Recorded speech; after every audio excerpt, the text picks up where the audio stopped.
सस्नेह स्वागत आहे आपले दापोली किनाऱ्यामध्ये।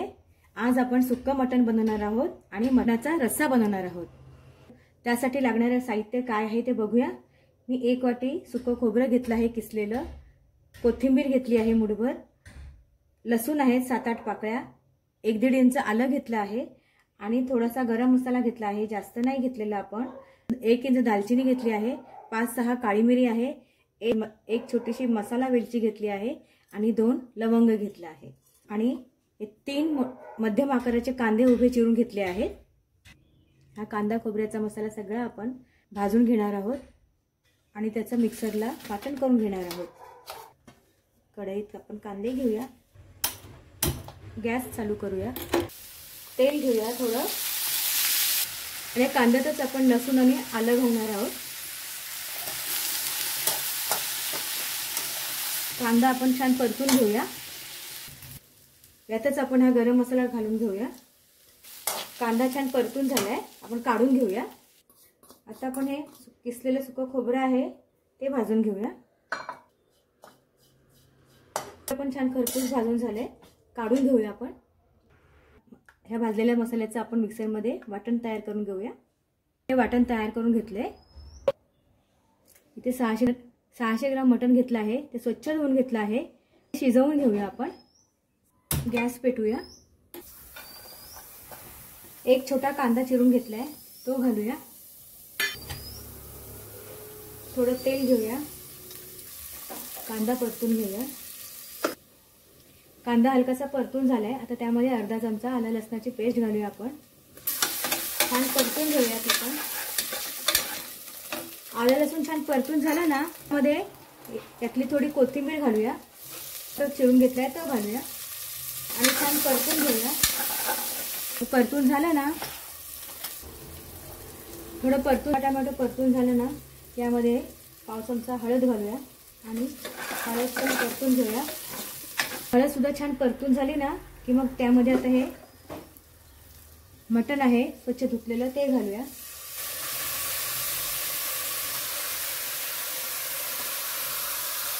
आता हे फोडणीमध्ये ना मटण छान परतून घेऊया। आपण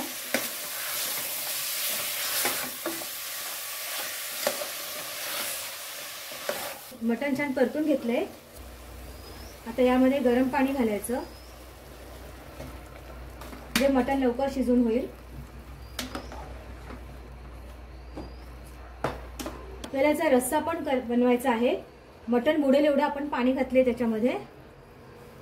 आता मीठ घालूया आपण,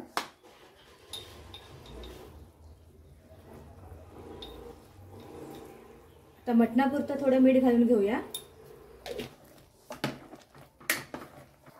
आता कुकरला झाकण लावून मटण शिजवून घेऊया।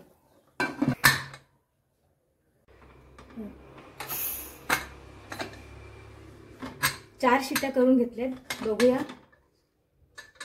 मटण शिजलं आहे का। छान रस्सा तयार झालेला आहे, मटण शिजले का बघूया। मटण छान शिजले, चांगलं सॉफ्ट झाले मटण हे बघा। आता मटण ना शिजून झाले, आता त्याचं आपण सुक्क मटण छान बनवून घेऊया आणि छान चवदार असा रस्सा बनवून घेऊया। आता आपण सुक्क मटण बनवून घेऊया।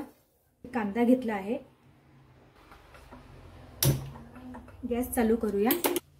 तेल घेऊया 2 चमचेभर, 2 तमालपत्र यात घालते। कांदा हलका परतून झाला ना की आपण आता याच्यामध्ये सुके मसाले घालूया। आपण मटण शिजताना हळद घातली आहे, त्यामुळे हळद आता नाही घालायची किंवा घातली तरी कमी घालायची। घरचा मसाला घेते आहे मी, ते 2 चमचे घरचा मसाला घेतलाय आणि 1.5 चमचा बॅडगी मिरची पावडर घेतली आहे। हा मटण मसाला आहे तो 2 चमचे घेते। कोथिंबीर घालते थोडी।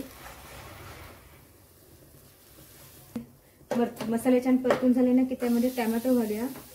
1 छोटा टोमॅटो चिरून घेतलाय तो घातलाय।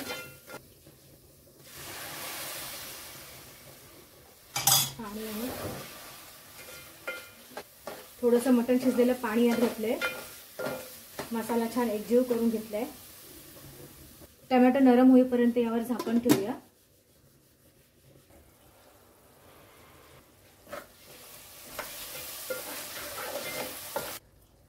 हे बघा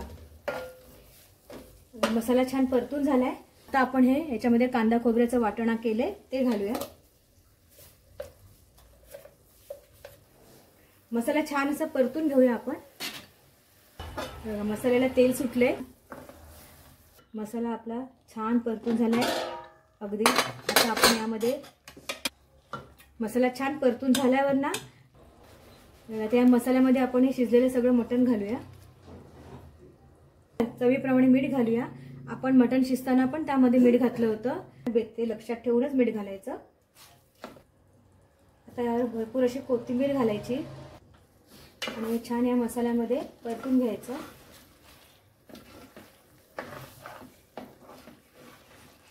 मटण छान मसाल्यामध्ये परतून घेतलं आहे. आता आपण ना 5 मिनिटाच्यावर झाकण ठेवूया, वाफवून घेऊया. बघा सुक्क मटण बघा खूप छान झालंय, मस्त बघा. आणि आता यावर आपण अशी मस्त भरपूर कोथिंबीर घालायची आणि आपलं सुक्क चिकन तयार आहे. सुक्क चिकन तयार झालंय. आता आपण रस्सा बनवायला घेऊया. एक तमालपत्र घेऊया आणि तेल घेऊया चमचावर. आणि आता हे वाटण आहे ते घेऊया.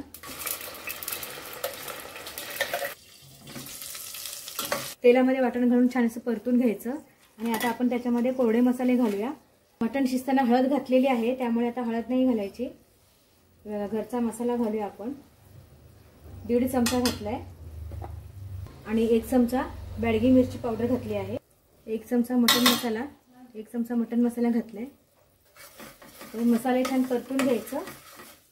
मसाले छान परतून झाले ना आपण यात ना थोडं गरम पाणी घालूया आणि मसाला त्यात छान ढवळून घेऊया. मसाला छान परतून झालाय. आता आपण ना हे मटण शिजवलेलं आहे ना तो रस्सा घालूया. छान असं ढवळून घेऊया. मीठ चवीनुसार. आपण मटण शिजताना पण मीठ घातलेलं आहे. चव बघून मीठ घालायचं. बघा रश्श्याला छान दणदणीत अशी उकळी आलेली आहे आणि रस्सा मस्त तयार झालेला आहे. गॅस बंद करूया आणि वरून थोडी कोथिंबीर घालूया. झाकण ठेवून देऊया. बघा खूप छान दिसते. आपण काढून घेऊया एका प्लेटमध्ये. बघा हे सुक्क मटण आपलं खूप छान झालेलं आहे. मटणाचा झणझणीत चवदार रस्सा आणि सुक्क मटण अगदी छान चवीचं बनवून तयार आहे. तुम्ही अशा पद्धतीने नक्की बनवून बघा, तुम्हाला नक्की आवडेल. बघा खूपच छान अशी मटण थाळी तयार आहे. ज्वारीची भाकरी आहे आणि खूप छान झणझणीत चवदार असा मटणाचा रस्सा आहे आणि खूपच छान चवीचं असं सुक्क मटण बनवून तयार आहे. मी ज्या पद्धतीने हे सुक्क मटण आणि रस्सा बनवला आहे त्या पद्धतीने तुम्ही नक्की करून बघा, तुम्हाला नक्की आवडेल. तुम्हाला ही रेसिपी आवडली असेल तर लाईक, शेअर आणि कमेंट करा आणि चॅनलला नक्की सबस्क्राईब करा.